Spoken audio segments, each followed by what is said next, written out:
Olá, seja bem-vindo e bem-vinda. Hoje temos mais uma atividade do ciclo de palestras dos cursos de pós-graduação Lato Sensu, da Agência de Educação Digital e à Distância da UFMS. Se você está chegando agora por aqui, sempre na última semana do mês nós vamos receber no canal da GEAD convidados e convidadas muito especiais, grandes pesquisadores e pesquisadoras de cada área, trazendo conteúdo de qualidade e contextualizado com as demandas de atuação profissional de vocês, futuros especialistas. Essas conversas serão mediadas pelos nossos coordenadores de curso, que convidaram pesquisadores especialistas em diversas temáticas relacionadas às áreas de atuação dos cursos, para tornar possível essa ação que vai agregar outras oportunidades de aprendizagem na sua trajetória da pós-graduação.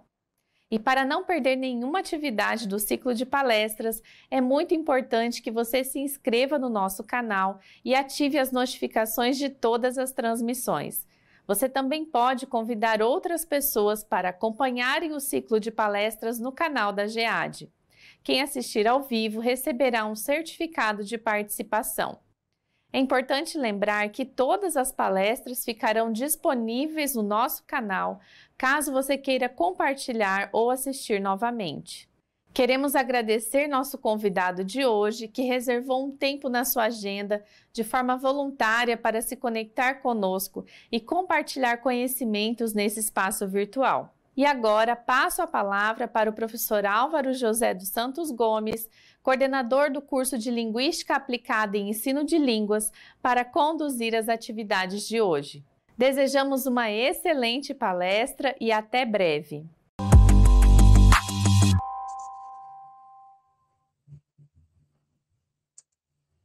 Olá, estudantes! Sejam todos muito bem-vindas e bem-vindos ao nosso segundo ciclo de palestras, uma iniciativa da Agência de Educação Digital e à Distância da Universidade Federal de Mato Grosso do Sul. Meu nome é Álvaro José dos Santos Gomes, atuo como coordenador do curso de especialização em Linguística Aplicada e Ensino de Línguas, além de ser professor aqui na UFMS. Com formação em doutorado e mestrado em estudos de linguagens, minha atuação se estende pelos cursos de letras na modalidade presencial e à distância. Antes de prosseguirmos, gostaria de fazer um convite especial a todos vocês. Por favor, curtam o nosso canal no YouTube e se inscrevam, e se ainda não estão inscritos, o façam. Isso não apenas nos ajuda a crescer e a levar mais conteúdos de qualidade a mais pessoas, mas também garante que vocês fiquem por dentro das últimas novidades e eventos promovidos pela AGEAD. A sua participação, para nós, é fundamental para a construção de uma comunidade acadêmica cada vez mais forte e conectada. Hoje, temos o prazer de receber em nossos estúdios, aqui na UFMS Digital, um convidado especial para conduzir a palestra intitulada Literatura e Sociedade, a literatura para além do livro. Nosso convidado nos guiará por este tema ao longo de 40 minutos, seguidos de uma sessão de debate por 20 minutos. Será uma ótima oportunidade para trocarmos ideias e esclarecermos dúvidas. Então, não hesite em escrever suas perguntas e comentários no chat da nossa transmissão ao vivo. Gostaríamos de lembrar que, ao final da transmissão, disponibilizaremos um link para que todos os participantes que nos acompanham ao vivo possam se inscrever e, ao final da transmissão, receber o seu certificado de participação, que será emitido em até 60 dias. Bom, sem mais delongas, é com grande entusiasmo que convidamos o professor Elton Luiz Aliandro Furlaneto para dar início à nossa palestra. Elton Luiz Aliandro Furlaneto é professor da Universidade Federal do Mato Grosso do Sul, mas antes de chegar aqui, ele nasceu e morou em São Paulo, onde seguiu seu sonho de fazer letras na Universidade de São Paulo. Sua curiosidade infinita e uma tentativa de entender por que gostava de ficção científica o impulsionaram a realizar um mestrado no ano de 2010 e um doutorado no ano de 2015 sobre o tema, ampliando seus conhecimentos sobre estudos críticos da utopia, politização da arte, estudos de gênero e tradução.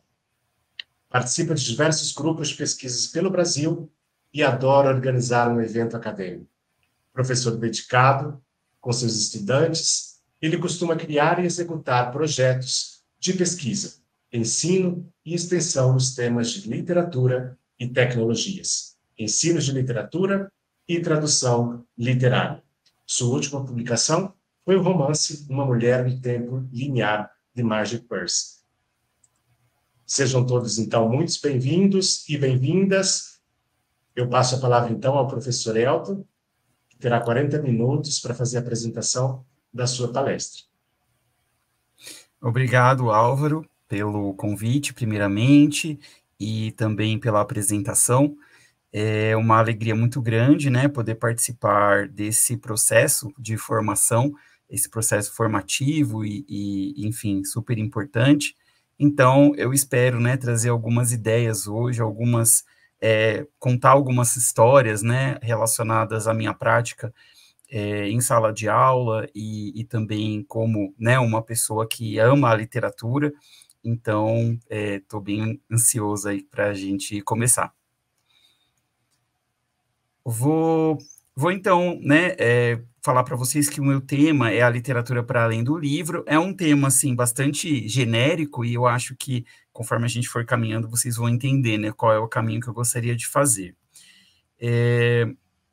Bom, só para dar uma ideia, a gente vai falar um pouquinho sobre o que é a literatura, né, é uma questão que eu gostaria de trazer, que talvez já me fizeram, né, recentemente, assim, de tempos em tempos, sempre alguém me pergunta, afinal, o que é a literatura, e aí a gente vai falar um pouquinho sobre isso, não vai se deter muito, porque não é o nosso tema central. Eu vou falar um pouquinho sobre a questão de sistema, polissistema e campo, sobre os agentes da literatura no passado e os agentes da literatura no presente. E aí, esse último elemento vai trazer, eu vou dar para vocês alguns exemplos, né? Então, a primeira parte da minha fala vai ser um pouco mais teórica, eu vou tentar situar a gente, né, de qual é o nosso lugar de discussão, e depois disso eu vou passar para uma parte mais prática, mais ilustrada, com exemplos, né, de coisas que têm a ver com esse meu tema de escolha. Então, a primeira ideia que eu queria falar sobre o que é a literatura é que, enfim, muitas pessoas já discutiram sobre esse tema, e uma das respostas mais interessantes de se dar quando alguém te pergunta o que é literatura é você responder com algumas perguntas, que são essas três aí: quando, onde e para quem. Então, o que é a literatura? Quando, quer dizer, de qual época a gente está falando, né, que a gente precisa definir a literatura, de onde eu estou falando quando eu pergunto o que é a literatura, ou quando eu defino o que é a literatura, e para quem. Para quem é essa definição, né, várias pessoas vão definir a literatura de forma diferente. Então, eu vou, né, uma das formas é pensar sempre isso, que não dá para a gente dar uma resposta direta, mas uma resposta que dê conta de explicitar qual é a nossa, então, quando eu defino a literatura, onde eu defino a literatura e para quem eu defino a literatura. Aí eu vou trazer, eu peguei desse livro, né, Círculos de Leitura e Letramento Literário, do professor Hildo Cosson. Ele traz um capítulo sobre essa ideia, e o capítulo se chama Literatura em Todo Lugar. E ele começa esse capítulo com essa epígrafe, que eu acho muito legal, e é a seguinte, né, a literatura, a cultura e a arte não são um suplemento para a alma, uma futilidade ou um monumento pomposo, mas algo que nos apropriamos, que furtamos e que deveria estar à disposição de todos, desde a mais jovem idade e ao longo do caminho, para que possam servir-se dela quando quiserem, a fim de discernir o que não viam antes, dar sentido às suas vidas, simbolizar suas experiências, né? Então, é um trechinho que ele tira desse livro, A Arte de Ler ou Como Resistir à Adversidade, da Michel Petit. E aí ele vai se debruçar nesse capítulo exatamente nessa tentativa, né, de mostrar o que é a literatura, e ele vai dizer, bom, hoje em dia a literatura não, ela está em parte alguma, né? A gente pode pensar na literatura em parte alguma, ou seja, no que algumas pessoas vão indicar que é uma crise da literatura. Por quê? Porque a gente tem números aí, principalmente aqui no Brasil, né, nos retratos da leitura do Brasil, um relatório que é lançado de tempos em tempos e que vai trazer ali quantitativamente, né, o número de pessoas leitoras. A gente vai ver que tem lá uma definição de que poucas pessoas leem, né? No Brasil, uma quantidade pequena de pessoas fazem a leitura, por exemplo, de um livro completo, 2 livros completos, 3 livros por ano, né? Então, a gente tem ali uma quantidade por ano, uma média, e essa média é bem baixa comparada com a média de outros países, por exemplo. Ele também vai dizer que a literatura, né, pode ser vista como algo assim que não se encontra em parte alguma, também por um estreitamento do espaço da literatura na escola, redução de carga horária, exclusão da literatura como uma disciplina única, né, então se junta com a disciplina de língua portuguesa, e aí esse estreitamento também é algo bem né, é perigoso nesse sentido no campo da literatura. Uma recusa de ler obras clássicas também é algo visto, né, que os alunos vão questionar, as alunas vão dizer que o vocabulário, a sintaxe, a linguagem, né, mais antiga de textos escritos há bastante tempo, tornam inviável ali a leitura, então existe uma certa recusa e a preferência por outras mídias, então sempre, né, tem um livro tal, então eu vou preferir assistir a adaptação, que seja filme ou seja série, quando ela existe, e normalmente, né, a gente tem uma variedade muito grande dessa possibilidade, e aí essa preferência por outras mídias. Então o Cosson diz, bom, a literatura é algo que está ali em algum tipo de crise, né? Só que aí ele também pode dizer que a gente pode pensar na literatura em qualquer lugar. E aí a literatura em qualquer lugar, a gente vai ter essa ampliação, talvez, do que seria, né, uma definição mais estreita de literatura, e a gente vai pensar na literatura, claro, como livro, né, como escrita, mas também no seu reposicionamento em novos veículos. Então, ele vai dizer que a canção popular, os filmes, né, principalmente por meio do seu roteiro, as histórias que são contadas ali, aquele roteiro é estruturado, né, de alguma maneira, e isso se estrutura como uma possibilidade literária, né? É um discurso literário, só que aí está dentro de uma outra mídia.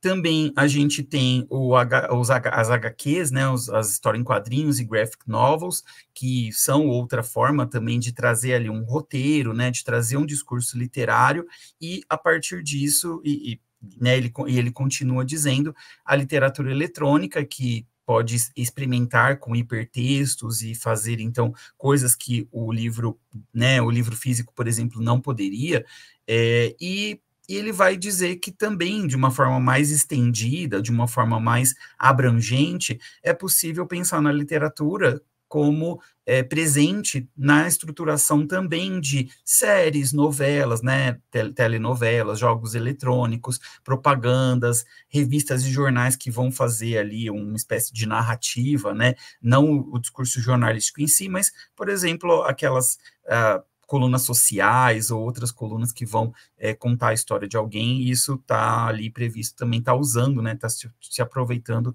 do discurso literário para isso. Alguém perguntou o nome do livro do autor, só para relembrar, é o Rio do Cosson, no Círculo de Leitura e Letramento Literário.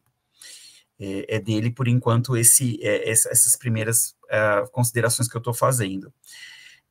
Depois ele vai dizer dessa perspectiva, né, de enxergar a literatura em outro lugar.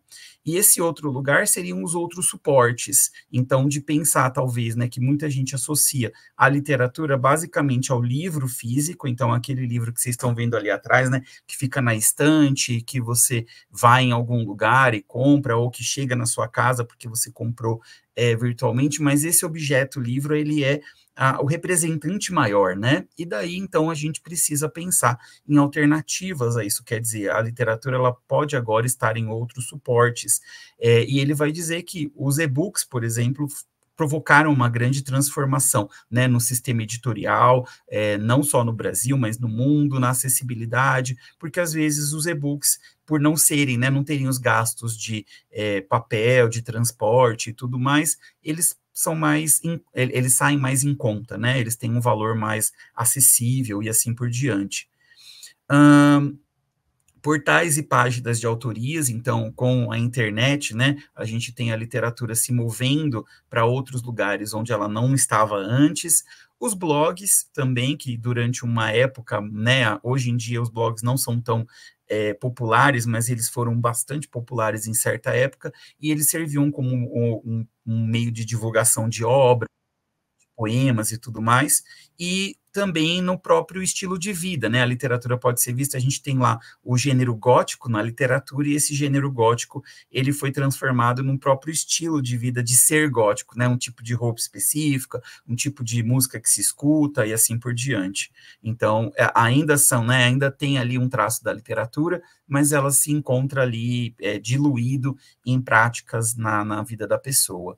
E aí, só um trechinho, né, desse trecho do capítulo, o Cosson diz: a literatura permanece enquanto fonte ou referência, que seria outra forma possível de existência em uma sociedade que já não dispõe de tempo para a leitura contemplativa ou privilegia a visualidade e o movimento como traços preferenciais das manifestações culturais. Então, esse aviso que ele dá para a gente é também uma leitura que se faz do nosso tempo, de que às vezes a gente está ali insistindo, né, que as pessoas não leem, não têm leitura e tal, só que não no sentido tradicional que a gente tem, quer dizer, o discurso literário, ele ainda é acessado, mas ele é acessado por essas outras formas que a literatura acabou, né, que ela acabou ganhando. E daí, o finalzinho desse capítulo, o Cosson vai dizer que a literatura está em todo lugar, né, que retoma ali o título desse capítulo todo. Os outros são apenas seções, né? E ele vai utilizar um teórico que ele volta aqui agora, daqui a pouco na minha apresentação, que é o Itamar Ivanzoar.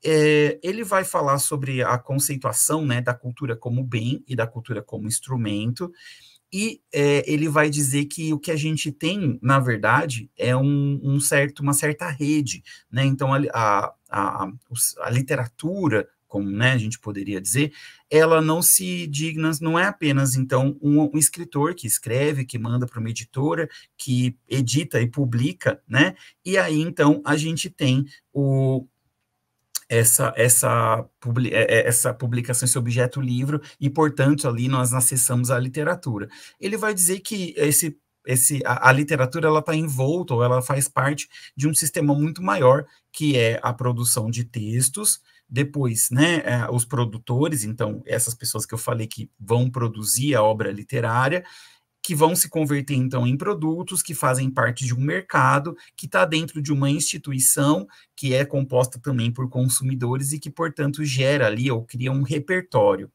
Esse repertório, para o Cosson, ele é construído, transformado e negociado a todo momento. Então, é algo que vai ser bem importante para a gente, né? A gente pensar como que se forma esse repertório, em qual é a posição, né, que a gente pode ter dentro desse repertório, e que o mais relevante é a questão da construção literária de sentidos, e é isso que a gente vai perseguir aqui, né? Como que se dá, então, essa construção literária de sentidos, e como que a gente pode pensar não só num sistema de que a literatura se converte em, por exemplo, uma aula de literatura seria eu dar um determinado livro para que as pessoas lessem, as pessoas leem e aí fazem uma prova sobre esse livro, né? É uma maneira da gente trabalhar com a literatura, seria uma forma, mas a gente vai pensar, não, vamos além, vamos pensar em outras formas que a pessoa pode, de repente, ter o discurso literário na sua vida, e que não necessariamente seja por essa via apenas de realizar essa leitura para, né, a partir de uma obrigação, e essa obrigação se converter ali numa avaliação, por exemplo. E aí, como eu disse, né, o Cosson usa alguns conceitos do Itamar Ivanzoar, que é um teórico israelense, E ele, nos anos 90, né, ele vai estabelecer uma teoria, que é a teoria dos polissistemas. E essa teoria dos polissistemas, ou o que ele poderia indicar que seria o sistema literário, ele vai definir de duas formas. Ele vai falar que é uma rede de relações hipotetizada entre, né, a rede hipotetizada entre uma certa quantidade de atividades chamadas literárias, e, consequentemente, essas atividades observadas através dessa rede, ou, uma outra maneira que ele vai também trazer, né, o conjunto de atividades, ou qualquer parte dele, para que relações sistêmicas que fundamentam a opção de consideradas literárias podem ser hipotetizadas. Então, vamos tentar... o nome dele está colocado ali em cima, né, no título do slide, é o Itamar Evanzoar. Ele faz, então, uma espécie de esquema, partindo de um esquema de um linguista, né, que vai falar sobre a ideia, né, como que a língua é descrita, então, receptor, e assim por diante, emissor, receptor, isso tudo é do Jacobson, ele faz um quadro ali para descrever a linguagem, e o Evanzoar, ele vai, a partir desse quadro, vai fazer uma transformação para pensar o sistema literário, então ele vai dizer que a gente tem ali uma instituição, que seria o contexto, um repertório, que seria o código, o produtor, que seria o emissor, o consumidor, que está no lugar do receptor, né? E aí esse produtor, basicamente, é a pessoa que escreve, e o consumidor é a pessoa que lê, né? A pessoa que consome, e a gente tem também o mercado, que seria o canal, né? O contato, e o produto, que é a mensagem. Então, seria ali, né, o livro, o e-book, a história, né, a HQ, tudo aquilo que tem ali, o discurso dentro desse contexto. Então, a gente percebe que não dá para a gente falar só da história, por exemplo, das escolas literárias, o romantismo, o realismo e tal, isso daí é uma coisa, e também a gente pode trazer as obras e falar das obras, mas a gente tem que entender que essas obras, elas estão inseridas em todo um sistema, e esse sistema está associado a uma série de questões. O Antônio Cândido, num texto de 95, que é o Formação da Literatura Brasileira, o volume 1, ele também tenta indicar que ele vai apresentar um pouco uma questão da literatura a partir de uma ideia de um sistema. Então, se o Itamar Evanzoar chama de um polissistema, a gente vai chamar a literatura de o Antônio Cândido, na verdade, vai pensar nisso como um sistema também associado a essa perspectiva, que é um sistema de obras ligados por denominadores comuns, que permitem reconhecer notas dominantes de uma fase. Estes denominadores são, além das características internas, então a gente tem ali a língua, temas, imagens que fazem parte de uma obra literária, certos elementos de natureza social e psíquica. Então, são coisas que estão além, né, que estão fora da obra, embora literariamente organizados e que se manifestem historicamente e fazem da literatura aspecto orgânico da civilização. Então, existem ali esses elementos que vão organizando. O Antônio Cândido não entra em tantos detalhes, como a gente viu que o Evanzoar faz aqui, criando, né, ali, nomeando esses elementos específicos. E aí, só continuando essa citação do Antônio Cândido, né, que não caberia ali num slide só, ele vai explicar um pouquinho e também trazer um pouco dessas ideias. Entre eles se distinguem a existência de um conjunto de produtores literários mais ou menos conscientes do seu papel, um conjunto de receptores formando os diferentes tipos de público, sem os quais a obra não vive, um mecanismo transmissor, de modo geral, uma linguagem traduzida em estilos que liga uns aos outros. Então, ele também faz ali uma quebra, né, em certos elementos e coloca basicamente essa ideia, né, de que tem o elemento de produção, o elemento de consumo e o elemento ali que media essas questões, sem entrar em muitos detalhes.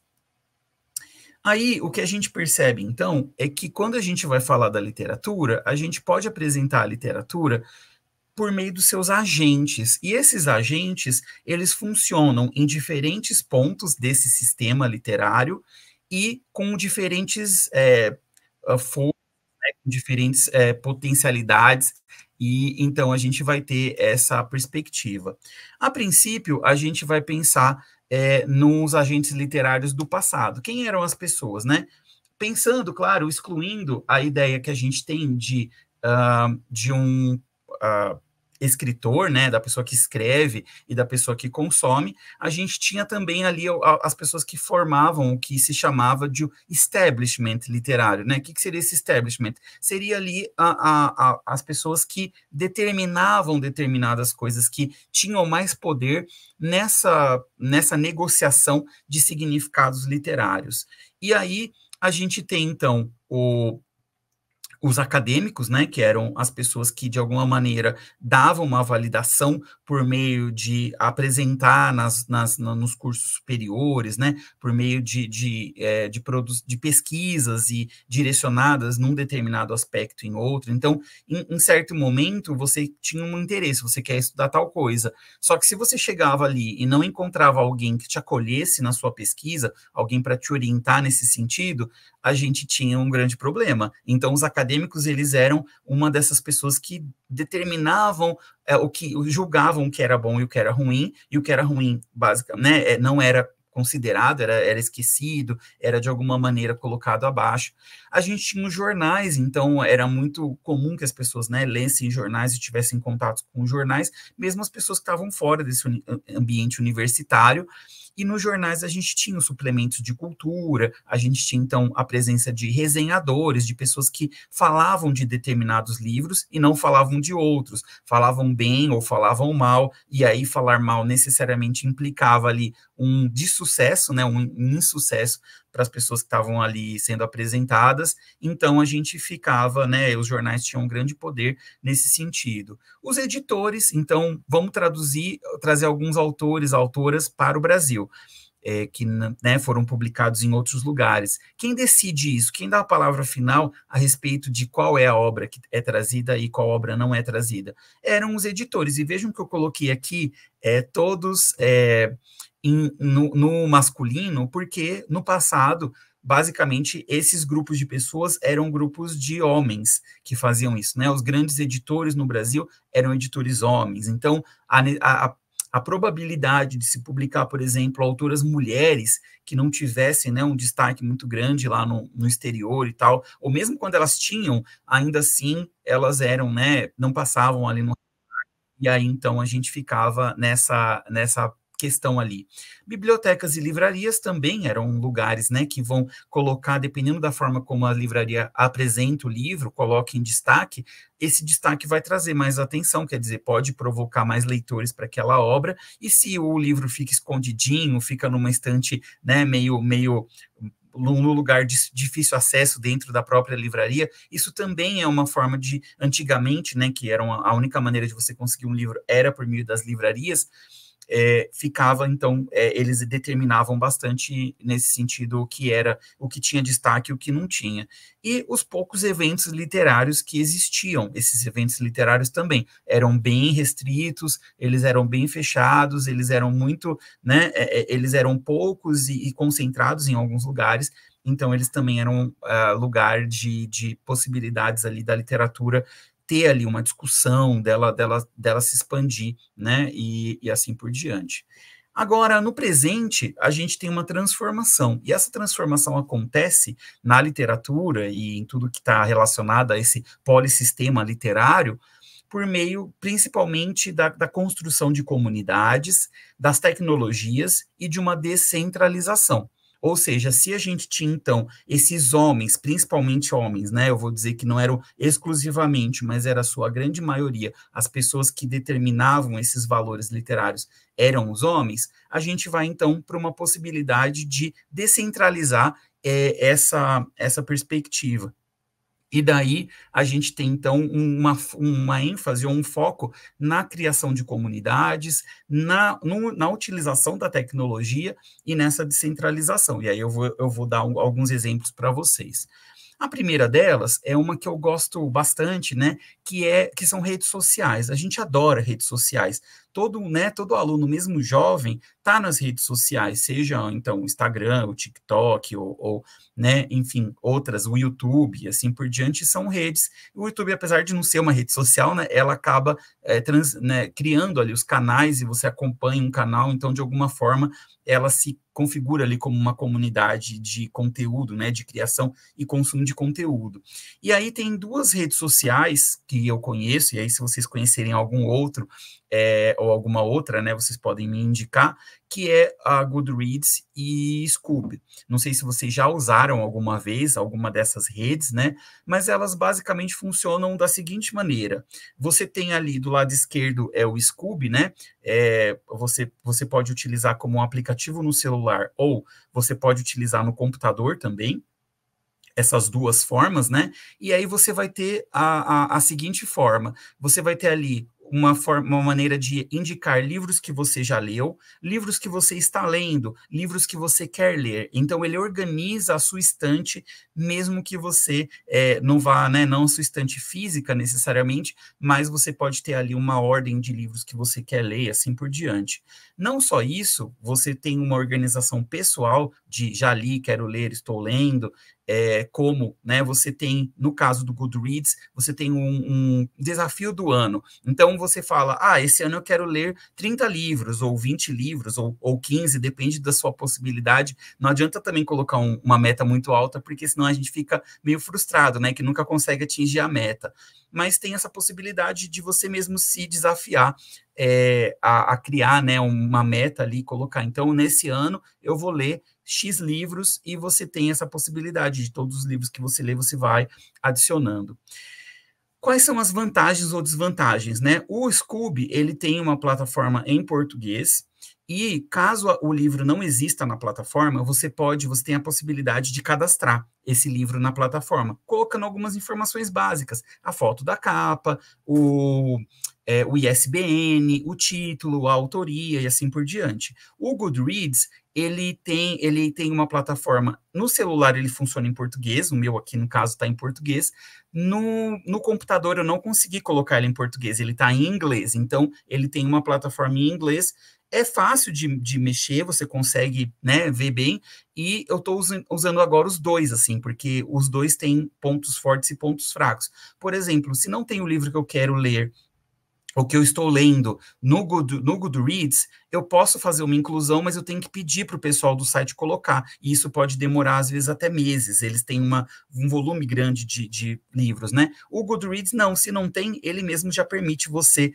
como usuário, entrar lá num espaço específico e fazer essa inclusão. É mais trabalhoso, você está fazendo, ajudando o site e tudo mais. O Goodreads antigamente era assim, hoje em dia ele está nessa forma mais filtrada, porque tinha muito acesso indevido, muita inclusão errada, e daí eles preferiram fazer uma mediação nesse sentido. Mas é divertido, e o legal também é que você pode adicionar e encontrar pessoas que usam esses aplicativos como os amigos, e você sabe o que seus amigos estão lendo, que parte do livro que eles estão, você pode comentar, fazer perguntas, dizer, eu gostei desse livro também, então tem essa possibilidade de curtir e de comentar, e aí se vocês quiserem me procurar, Elton Furlaneto lá nos dois, já dá para saber o que eu estou lendo, já dá para acompanhar, pode me seguir lá, tem essa possibilidade de você criar laços e acompanhar também, curtir o que a pessoa tem lido, o que ela está achando das leituras e assim por diante.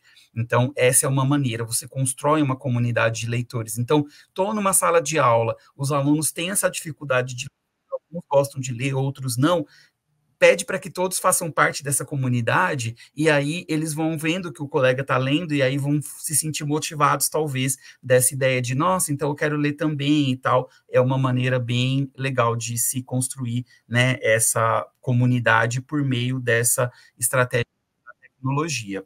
Outra maneira interessante também é pensar os podcasts literários. Então, a gente tem aí, a partir de 2019, 2020, principalmente ali, né, no momento durante pandemia e pós-pandemia, uma grande afluência, assim, o surgimento de podcasts que falam de literatura.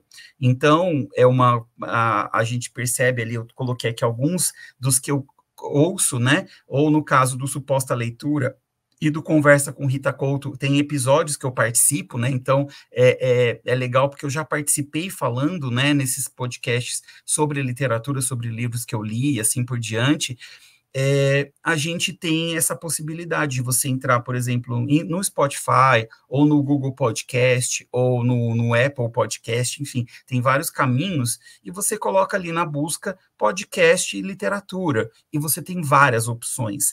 Esses aqui que eu coloquei são podcasts de literatura que falam de literatura em todos os seus episódios, mas vários podcasts têm episódios específicos sobre alguma obra literária, sobre alguma autoria. Então, né, assim, a Folha de São Paulo, por exemplo, né, o jornal, às vezes tem um episódio ou outro sobre um tema da literatura, e a gente pode, então, ter alguns episódios soltos dentro de outros podcasts maiores e que não tem esse direcionamento apenas para a literatura, mas a gente tem também esses podcasts literários, todos em português aqui no caso, né, eu não peguei nada assim, eu ouço alguns em inglês, mas eu coloquei os podcasts em português, que vão trazer essas ideias e que são muito legais, que dá para a gente, eu ouço lavando louça, eu ouço, né, fazendo assim, uma varrendo a casa, tudo mais, dirigindo eu já não consigo, eu preciso me focar mais na direção mesmo, e aí eu perco o que falaram no podcast, então eu fico meio, não funciona, mas para algumas pessoas funciona. Eu tenho uma aluna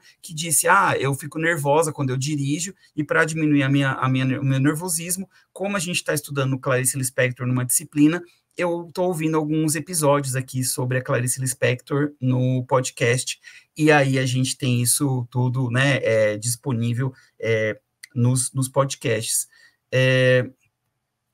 Aí vocês podem dizer, mas podcast é uma coisa muito informal, a pessoa senta ali e fala, é como se fosse, tem dois amigos conversando e tal, mas a gente já tem, eu trouxe aqui alguns exemplos de artigos acadêmicos desde 2017, o da direita é de 2017, né, podcast, uma ferramenta sobre a ótica dos recursos educacionais abertos, apoio ao conhecimento, é de 2017, e um de 2022, que se chama Sentidos Produzidos, sobre Clarice Lispector em podcasts. Também eu já tinha esse artigo antes da minha aluna falar, até que ela ouvia podcast sobre a Clarice, uma vez que ela estava fazendo a disciplina, né, que o professor pediu. Eu até perguntei, o professor que pediu para você ouvir o podcast? Ela falou, não, eu procurei por minha própria vontade, por dica mesmo da minha psicóloga, que falou que para eu diminuir meu nervosismo na direção, ouvir o podcast podia ajudar, né? Então, aí a gente tem essa possibilidade de ter, né, o podcast tem sido desenvolvido e até mesmo ele é uma ferramenta, para mim, uma ferramenta de produção de conteúdo. Os alunos vão fazer leituras da literatura e eles vão produzir podcast em uma disciplina que eu dou, por exemplo. É uma ferramenta didática não só de consumo de podcast, é claro que para ele produzir é interessante que ele conheça, então ele vai ter que ouvir alguns podcasts literários e ele gera ali, ele vai construir também o seu próprio podcast literário. Outra questão, assim, outra forma, né, que está associada a essa perspectiva do que pode ajudar a literatura são os clubes de leitura. Então, eu trouxe algumas questões sobre clubes de leitura. E nesse slide e no próximo, eu trouxe para vocês, eu coloco aí um QR Code de 2 vídeos de um projeto de extensão aqui da Universidade Federal do Mato Grosso do Sul, em que os meus alunos, né, eles entrevistaram mediadores de clubes de leitura.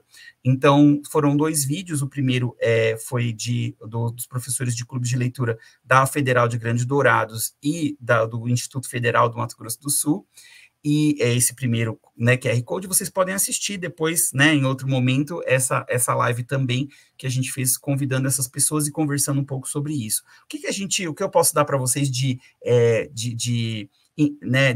resumo sobre esse assunto? Os clubes de leitura podem ser presenciais, online e híbridos.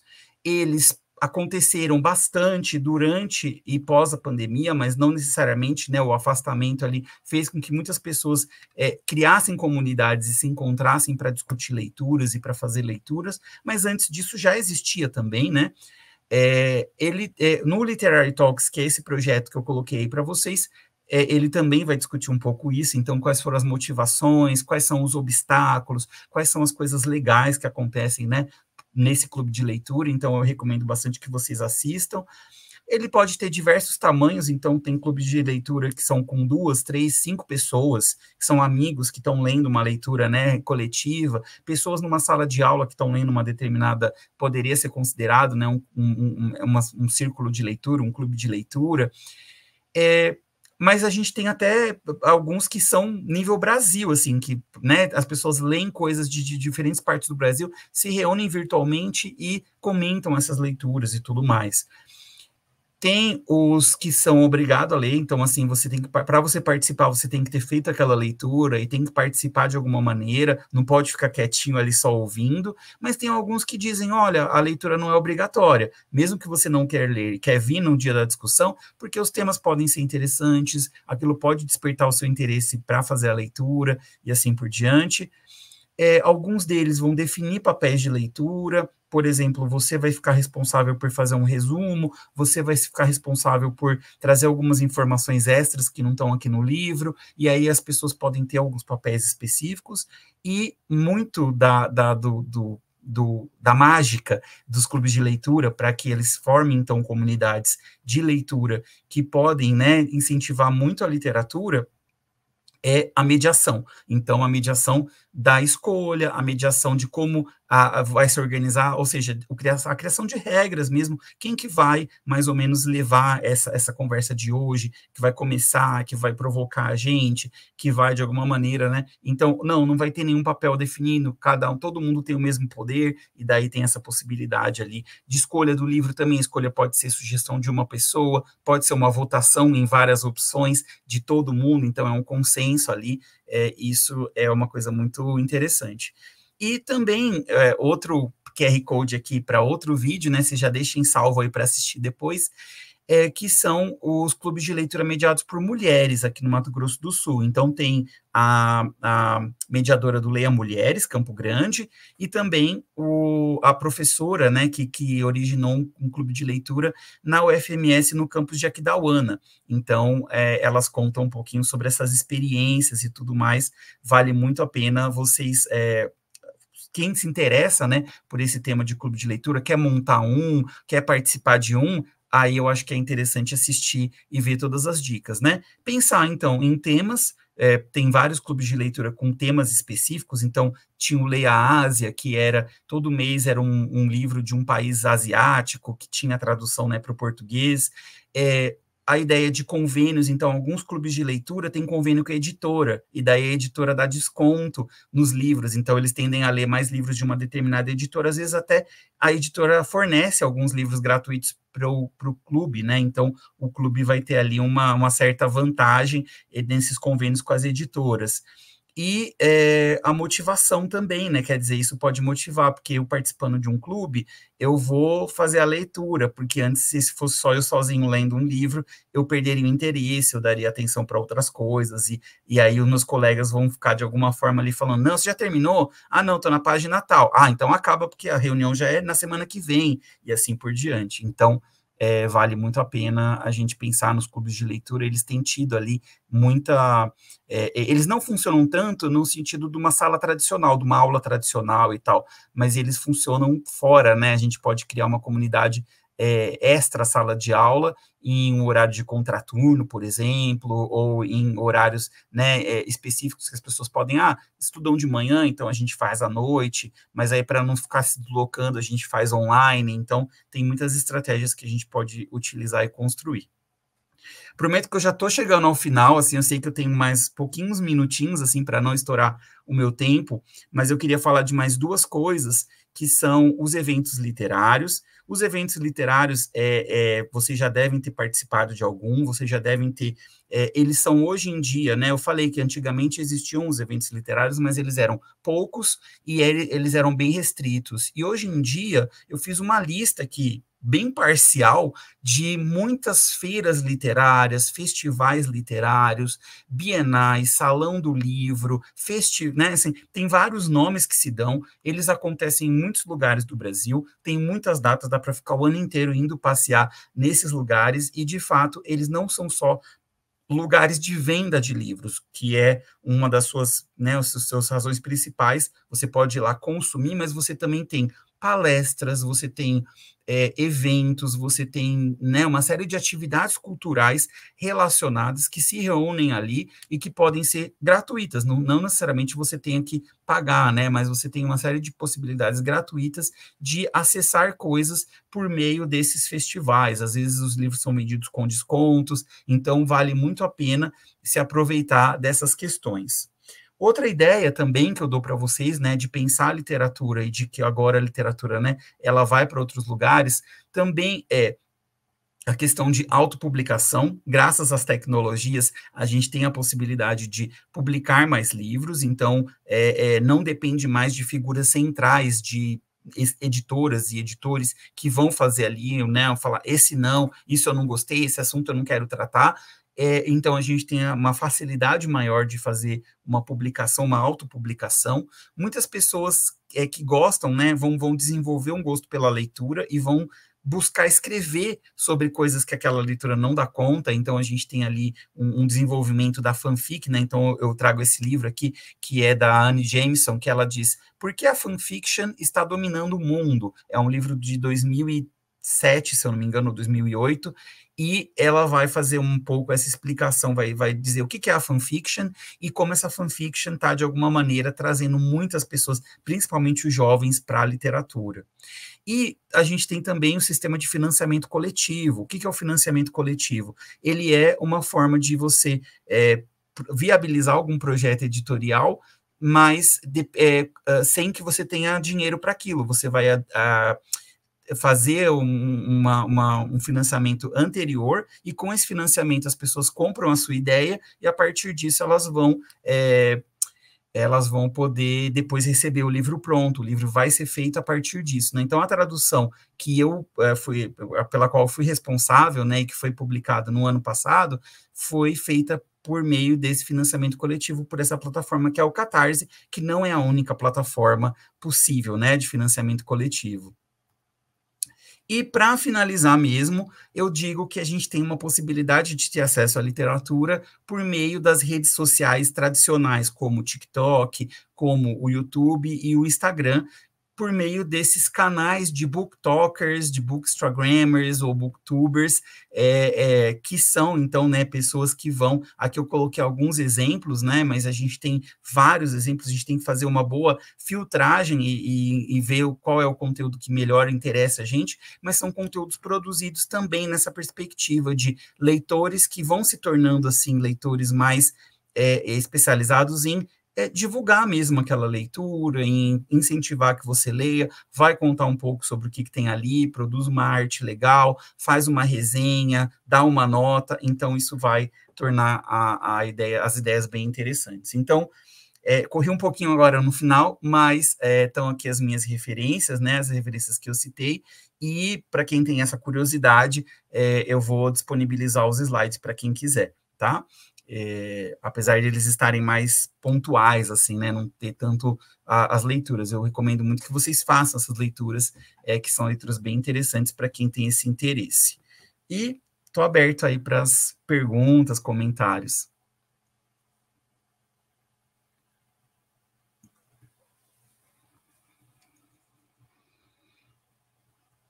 Ô, Álvaro, o seu microfone está fechado.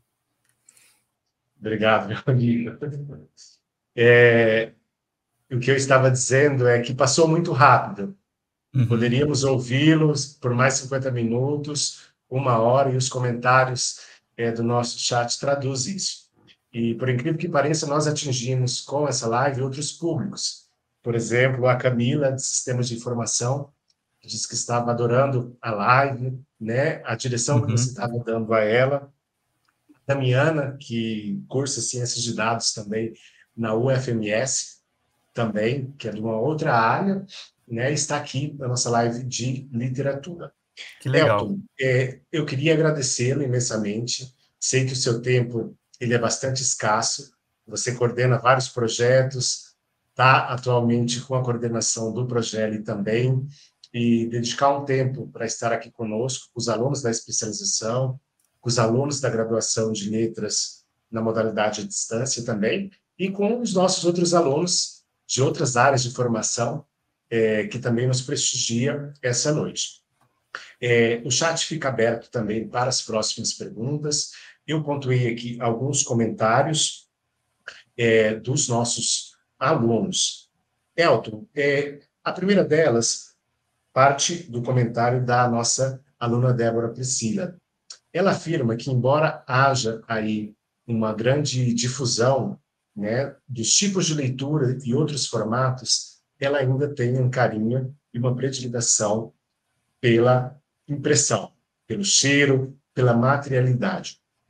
Você acredita que nós, embora haja esse mercado editorial digital, com a perspectiva TikTok, Instagram, em que você pode consumir a literatura de outras formas, você acredita que o mercado editorial, ainda no Brasil, em relação aos livros físicos, ele ainda tem um potencial grande desses leitores saudosos, por exemplo? Com certeza. Inclusive, tem algumas pessoas, deixa eu ver se tem algum próximo aqui à mão, eu acho que não. Até tem esse daqui, vai. Eu vou propor aqui. Que você tem, assim, livros que vão se desenvolver em capa dura, eles vão desenvolver um tipo de estrutura, assim, física, que é muito cheia de questões, né? Diagramação também, você vai ver, aqui é uma diagramação mais normal, mas você vai ver vários com capa, né, com páginas pretas e assim por diante. Então, algumas editoras têm lançado edições de livros, mesmo de livros clássicos, como obras de arte, assim, você olha para o livro e você fala, esse livro é uma obra de arte, pela sua configuração, assim, né, então, só que, com certeza, isso encarece o livro, e aí você acaba tendo, né, essa dificuldade, mas você pode dizer, não, esse livro vale a pena, vai ser um presentão e tal, e ele continua. Então, a gente tem editoras investindo nessa possibilidade do livro físico como um objeto de luxo, assim, né? Não é exatamente de luxo, mas ele é muito bem feito, é um objeto de arte por si só, o objeto livro. Outros vão fazer livros mais tradicionais e evidentemente, isso vai deixar o preço mais em conta, com materiais mais baratos, com uma forma, né, de impressão diferente e tudo mais. Só que aí fica essa questão. Então, assim, eu acho que é para todo gosto, para todo bolso, tem essa possibilidade, e a gente tem, então, também o livro digital, né? Então, eu sempre estou com um e-book, eu tenho vários e-books que eu vou lendo direto do meu celular, porque eu tenho o Kindle, mas eu não me interesso tanto assim, não leio tanto, mas eu uso bastante o celular para ler, só que eu sempre estou com um livro físico também, porque a hora que eu canso da tela, eu pego um livro em papel, então é até legal para quem gosta de ter mais de uma leitura ao mesmo tempo, de fazer leituras alternadas, de colocar uma em papel e uma em digital, não ficar só com uma ou só com a outra, porque pela facilidade, às vezes você esqueceu o livro em casa, você está num outro lugar, está esperando alguma coisa, né, numa sala de espera, pega o livro digital, e aí você tem um ali guardadinho para você fazer, não fica nas redes sociais, né, ou pelo menos assim, fica nas que são de livros, aí você já pega umas dicas, e aí você vai e faz um pouquinho, lê um pouquinho, poucas páginas, aí faz uma ideia, mas eu acho que hoje em dia, assim, eu não sou da ideia de que, apesar de estudar ficção científica, falar muito do futuro, né, e de ver esses lugares onde o livro é só um pad, ele é só, né, uma tela e tudo mais, eu não acredito, eu acho que o livro em papel, ele vai continuar existindo, na medida do que os recursos permitirem também, né, porque o papel encarecendo, né, cada vez se tornando uma coisa assim, mas eu acho bem difícil, assim. Perfeito. Elton, considerando o nosso público hoje na nossa especialização, a grande maioria dos nossos alunos é formado por professores que atuam na rede básica de educação. Você traz um tema importantíssimo, que é o consumo da literatura por outras formas, por outros materiais ou materialidades, como o digital. Por outro lado, nós temos visto que a sociedade ela tem se acostumado ao consumo muito rápido de vídeos e vídeos curtos. Por exemplo, TikTok, Instagram, temos visto também no YouTube, mais recentemente, esse encurtamento, né? Então, para uma sociedade apressada, que não tem tempo para consumir, né, de uma forma cronologicamente maior, o que você sugeriria para esse professor incentivar a leitura do livro físico e dessa experiência que você traz da materialidade no livro físico. Porque eu considero um desafio para o professor, para esse aluno, sobretudo do ensino médio, que está acostumado com as redes sociais ao consumo rápido. Talvez permanecer ali sentado, fazendo a leitura de um livro durante algum tempo, possa ser um desafio. O que você pode comentar sobre essa questão? Que legal, uma boa pergunta, e ao mesmo tempo, assim, é algo que eu não sei se eu teria uma resposta, né? Eu acho que vai variar de contexto para contexto, mas uma das questões que a gente pode fazer é pensar nas práticas sociais, né? Nessas diversas formas, né, de aceleração, como uma espécie de educação do desejo. Eu gosto muito dessa expressão de um teórico, que é um teórico britânico, né, e ele fala, o Ip Thompson, ele fala sobre a educação do desejo. E aí, basicamente, o que as tecnologias fazem com a gente é ensinar para a gente como que o nosso desejo deve funcionar.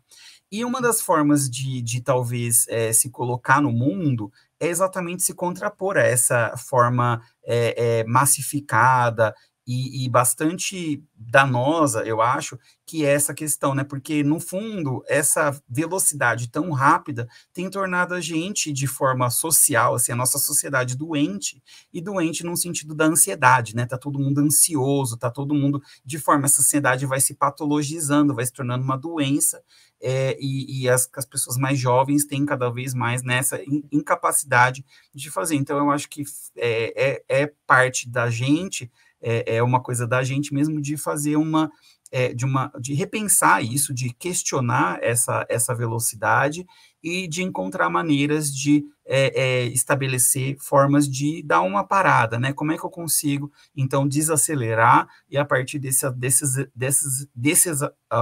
desaceleração, produzir um processo ali de fruição, né, de contemplação. Eu acho que essa ideia da contemplação e a valorização disso é muito importante. E começar, talvez, com coisas mais ligadas ao que está próximo deles. Então, começar com livros, né, mais ilustrados, pensar numa graphic novel e assim por diante, e tentar fazer as coisas meio que de maneira, assim, gradativa. Então, começa ali com coisas mais, né, não exatamente livros infantis para jovens, eu acho que isso seria, eu ficaria na cara ali que essa estratégia, né, estaria infantilizando eles. Ousada. Mas pensar numa literatura de jovens e mesclar isso com literatura dos clássicos, né, não fixar só aquela ideia de que, vamos ler só o que é obrigatório, vamos ler só isso que é clássico, porque isso pode dissociar bastante, né? Você vai dando esses clássicos, não é para também excluí-lo, eu não sou aquele contra os clássicos, mas você vai tentando criar ali uma maneira de forma, né, alternada, dar esses diversos incentivos e tentar criar ligações, porque aí com uma ligação isso cria o interesse, desperta a curiosidade. Perfeito. A nossa última pergunta, eu acho que ela é bem rápida, no sentido de responder a um comentário feito pelo Marcelo. Ele ficou muito instigado com a sua fala e perguntou se você tem um grupo de estudo de literatura, grupo de estudo literário, para que eles possam, ou o Marcelo especificamente, possa aí ter acesso e ter um contato com você. Eu que sou colega do Elton, de faculdade, sem sombra de dúvida, é um dos professores mais acessíveis que nós temos no nosso curso, né? Então, assim, ele é parceiro dos estudantes, dos colegas de trabalho também. Então, assim, essa pergunta eu faço a você para que você possa... Você já deixou o seu contato também, né? Então, para que você possa trazer para esse aluno essa resposta. Sim, sim. Não, atualmente, assim, eu tinha um grupo de pesquisa, né? Na verdade, assim, não era um grupo de pesquisa tradicional, era um grupo de amigos que gostavam de temas parecidos e a gente tinha leituras de ficção científica. Então, a gente estava lendo, primeiro começou lendo mais teoria, e depois, como a teoria começou a ficar chata, a gente começou a alternar com ficção. Então, a gente lia ficção curta, né, alguns contos, então era um mês um conto, um mês era teoria, depois a gente começou a ler um romance, a gente demorou um ano para ler praticamente o romance, porque a gente alternava com a teoria e ficava, assim, 2 capítulos do romance com 16 capítulos, aí você imagina, de 2 em 2 a cada mês, né, então a gente ficava demorou bastante tempo para ler, mas tudo bem, foi uma leitura muito aprofundada, uma leitura muito pausada, né, nesse sentido, e não tinha pressa, não tinha uma necessidade de volume de leitura. Mas esse grupo, que tem gente do Brasil todo, né, do Nordeste, do Sul, do Centro-Oeste, a gente está em pausa, por uma questão de agendas, assim, a gente meio que, cada um foi fazendo várias coisas, e o grupo meio que está a gente está só se falando, às vezes, pelo grupo do Telegram mesmo. E o outro grupo que eu tenho agora é mais no sentido de discutir tradução. Então, a gente está trabalhando com tradução de uma revista africana que publica contos de ficção especulativa, né? E a revista topou que a gente fizesse um grupinho de pessoas para traduzir contos de ficção especulativa. Então, horror, ficção científica, fantasia, africanos. E daí a gente está nesse processo. E esse é o grupo que eu tenho mais agora, assim, mas não tem um outro grupo. Eu não estou participando de nenhum clube de leitura, nada disso, assim, então estou meio paradinho nesse sentido. Mas a gente até sugeriu lá no Progeli de fazer um clube de leitura também, lá pelo Progeli, lá na UFMS, de livros de diversas línguas, né, que a gente tem como oferecidas. Perfeito, Elton. Mais uma, se você me prometer que vai ser rápida e curta a resposta, porque faltam só mais duas para a gente encerrar aqui e dar o feedback para os nossos alunos. O Antônio, ele pergunta, quais são os critérios para montar uma boa curadoria sem recair apenas no gosto pessoal do professor ou as obras orientadas para o vestibular? Eu acho que você tem que trazer essas obras, são importantes, mas você fazer uma tentativa de perguntar das pessoas o que elas têm de interesse, né? Então, eu vou dar o exemplo com as disciplinas que eu dou lá na faculdade. Tem uma disciplina de romance que eu dou uma lista de romances e eles têm que escolher dentro daquela lista. Aí é uma imposição do professor, não tem jeito. E eu vou alternando a lista de ano para ano, mas de alguma maneira é uma lista fechada. Quando a gente chega na disciplina de literatura contemporânea, eu digo para eles, vocês vão ter que apresentar para mim uma obra literária, seja ela poética, prosa, teatro, não sei o quê, só que você que vai escolher, tchau, eu não vou dar nenhuma sugestão. Então, fica muito a critério dos grupos escolherem. Então, eu acho que dessa maneira eu tento, né, equilibrar exatamente essa questão entre o que é imposto, e aí eles têm que ler dentro de uma lista específica, e em outro momento eu vou dizer para eles, não, o céu é o limite, a gente só coloca um limite temporal ali de como é literatura contemporânea, tem que ser próximo de agora, assim, mas eu cheguei, já teve gente apresentando livro dos anos 50, então a gente dá uma esticadinha, né, nesse conceito do contemporâneo, para que as pessoas fossem naquilo que interessa para elas, assim, apresentassem livros que eu não conhecia e que eu fiquei maravilhado de ter assistido. Perfeito. A pergunta da Ellen Ferreira, nossa aluna de Bela Vista, da Educação à Distância do curso de Letras. Professor Elton, algum aplicativo grátis que tenha livros disponíveis? A pergunta de milhões que não custa R$0, né? Exatamente. Não, tem vários aplicativos que tem esses. Eu acho que alguém colocou aí no chat mesmo, acho que Skibo, eu não conheço exatamente, mas eu tendo como eu disse, assim, tem as revistas literárias são gratuitas, aí tem revista sobre ficção histórica, tem revista, e aí você tem publicação de contos, você tem desconto, às vezes, no Kindle, né, às vezes eu falo, a Amazon tá com desconto, então você consegue o e-book por R$0, então é bom você ficar de olho com um grupo de pessoas que tem ali escritores, que tem pessoas que gostam de leitura, porque aí sempre dão alguma dica, assim, é a semana do consumidor, e daí tem tantos livros que eles estão lá promocional por R$2,90, por R$1,99, e aí você pode acessar ali, não é gratuito, mas é quase, né, um valor bem simbólico, e eu acho que vale bem a pena, assim, ficar de olho, e tem essas ideias, mas eu não sei, tem algumas plataformas, assim, mas eu não conheço muito, assim, para indicar, né, mas eu conheço mais coisas, assim, em inglês, tal, em português eu já não conheço tanto. Perfeito. E a nossa última, e aí finalizo com alguns recados, do Wellington Charles, também é uma pergunta saudosista. Existe alguma rede social que é um fórum de leitores, daqueles tradicionais fóruns dos anos 2000, 2010, que as pessoas se reúnem para discutir temas relacionados à literatura? Boa pergunta. Eu não conheço. Se alguém Eu souber também aí, não. conta pra gente. Mas assim, é alguma coisa tipo um estilo chat, assim, ou mesmo as listas os mail lists, né? Os mail lists assim que tinham, eu acho que talvez exista, mas assim, tá fora do meu radar. Ninguém me falou, algum aluno comentou comigo, tal. Eu tô meio por fora, mas eu acho que deve existir, sim. E de forma assim, de novo, talvez alguém conheça e vá passando para o outro, vai de boca em boca, assim, Sim, e as pessoas vão falando, mas eu não consigo lembrar, eu acho que é mais assim, sei lá, o Wattpad, por exemplo, onde as pessoas escrevem, né, suas obras, e daí você pode comentar, tem essa possibilidade ali mais para essa direção da fanfic e tal, como fórum de leitura mesmo antigo, eu não sei, eu vejo mais os clubes, eu vou procurando no Instagram, clube de leitura, assim, eu acho vários, vou seguindo, e aí se tem atividade online, é uma boa, assim, eu acho que representa um pouco isso, você vai, fala, lê, conhece pessoas e tal. perfeito. Meu amigo, muito obrigado pela sua palestra. Foi muito instigante e eu acho que enriquece a formação dos nossos alunos, que estão agora na segunda disciplina do nosso curso de especialização.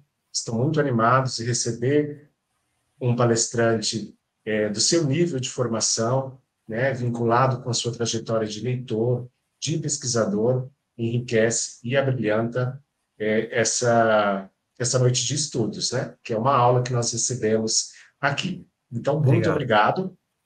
E deixo o recado a vocês, o link que será direcionado ao final dessa live, para que vocês possam preencher o formulário que gerará o certificado de participação. Lembrando que os alunos da UFMS poderão fazê-lo através do e-mail institucional e os nossos convidados externos poderão fazer os seus próprios e-mails. Lembrando sempre que o certificado ele demora até 60 dias para sua emissão, em razão do trâmite, da burocracia e dos nossos sistemas também, e da quantidade de pessoas inscritas, que cada vez mais as nossas lives têm atingido números bastante significativos. Então, a todos, uma excelente noite e nos vemos no próximo mês, no terceiro ciclo de palestra da UFMS e da AGEAT. Boa noite a todos. Boa noite.